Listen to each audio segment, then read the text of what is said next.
umetuleta mahali hapa kwa siku ya leo.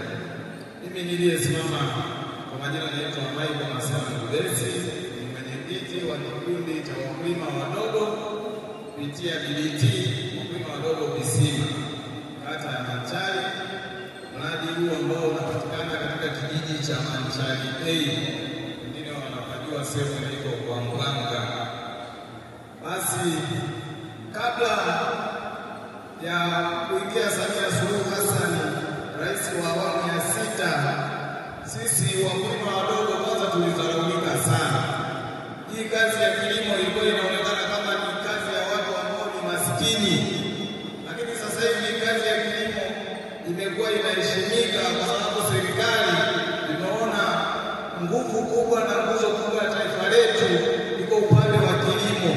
Kwa hiyo kikubwa serikali pamoja na haya yaliyosomwa, lakini serikali imekuwa kipaumbele kuona na kutukumbuka wakulima wadogo ambao tulikuwa tunateseka, tunahangaika, kila siku tunalia njaa. Sasa hivi wilaya ya Chamwino tuko vizuri. Samia safi. Pamoja na taarifa iliyosomwa haya mradi wa kilimo cha umwagiliaji BDT Manchari, lakini tunayo furaha kubwa sana kwa sababu zamani tulikuwa tunalima kilimo kile cha kusubiri msimu wa mvua, lakini sasa hivi hatusubiri mvua, tunalima mara 3 kadri tunavyoweza na kulingana na mazao.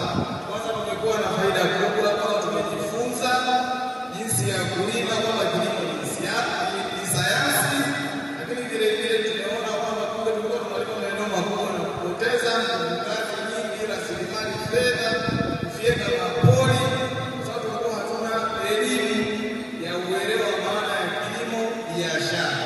Lakini sisi kama wakulima tumekuwa na faida kubwa sana. Kwa mfano, niwaibie tu faida moja ambayo sisi tumenufaika kupitia serikali ya awamu ya 6 ya Samia Suluhu Hassan. Sasa hivi huku kijijini bado watu wanadhana ile ya kuhesabu ekari.